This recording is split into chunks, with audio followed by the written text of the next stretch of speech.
In this video, we're going to graph cubic functions by using their parent function points and transformations applied to the equation.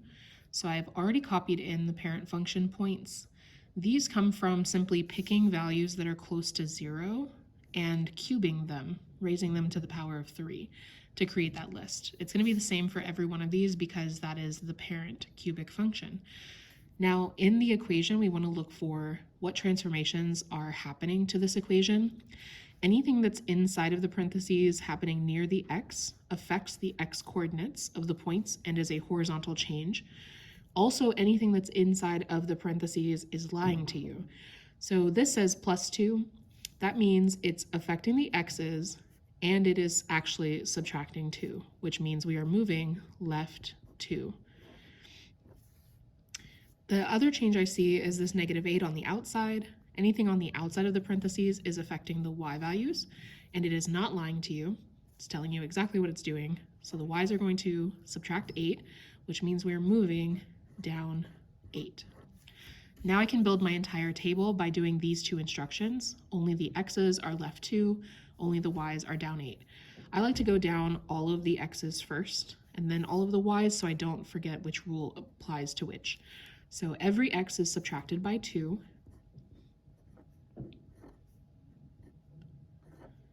And then now every y gets subtracted by 8.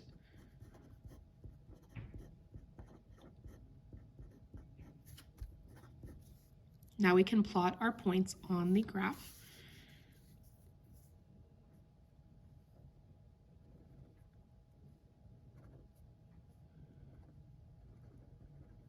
And I can identify some of the features. The inflection point is talking about the point where the curve of the cubic function changes from being concave up to concave down. That's the middle of the graph, and it kind of moves like our vertex did in the quadratic formula or in the quadratic functions. And you can also tell where it is by looking at the middle row of your table, because the parent function's inflection point is 0, 0, and it got shifted -2, -8. So that's this point right here. That's the moment where the curve is going to shift. So now I can connect my dots confidently to make the shape like that. I also know that the inflection point was at -2, -8. And for this graph, because I can pick any x I want and cube it, the domain is all real numbers. And then as you can see graphically, this graph goes up all the way and down all the way. So the range is also all real numbers. And that's going to be true for every single cubic function.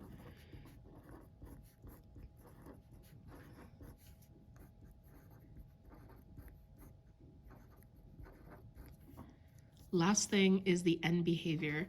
So for end behavior, we're describing what's happening on the right side of the graph and the left side of the graph. I usually start with the right. I don't know why, just the right side appeals to me, I guess. On this graph, the right side is pointing up.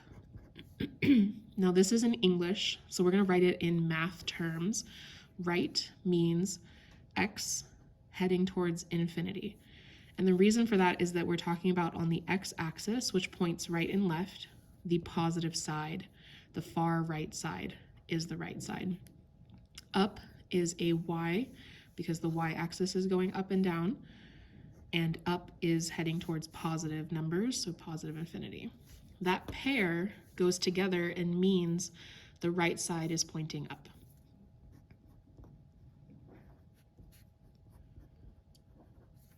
We can do the same thing with the left side. This left side is pointing down. To communicate left, we say x because x is right and left, but the left side is negative. And then down is y's, and it's down, so negative. Let's just do one more of these, but the idea is the same. I actually think I'm going to do number 6, just because it has this extra negative in front. So a negative sign should be read as just a reflection on its own. It's not in combination with another transformation. This one's happening way out front, so this is reflecting vertically. When you reflect something vertically, you're actually flipping it over the x-axis. So we call this a reflect over the x. Because it's in front and it's affecting the vertical aspect of this graph, it is going to make the y values negative. Next, I see the 2. 2 is on the outside, very front, so it's a y thing. It's not near the x. And by near the x, I mean like inside of parentheses, affected by the cube. So it's a y value. Y values don't lie, so it's 2 times the y's, which is a vertical stretch by 2. And then the +4 is also not affected by the cube, so it's outside. That is affecting the y values, and that means up 4. So it looks like nothing is changing about our x's. We can go ahead and copy them over. And then the y's have a bunch of stuff happening to them. You want to work from left to right, just as you read it in the equation. So first we're going to change the sign. This becomes a +8. And then we double it. This becomes +16. And then you move it up 4, so +20. Change the sign, positive times 2 plus 4.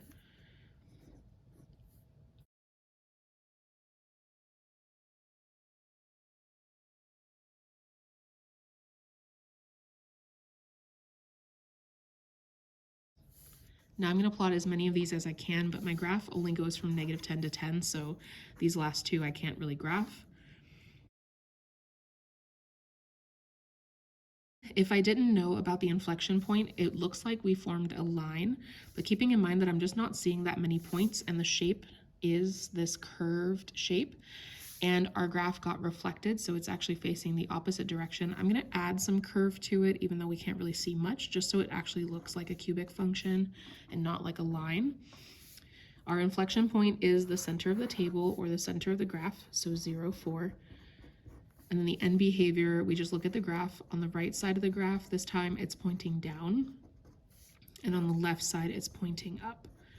So right side, +x, down, -y, left side, -x, up, +y.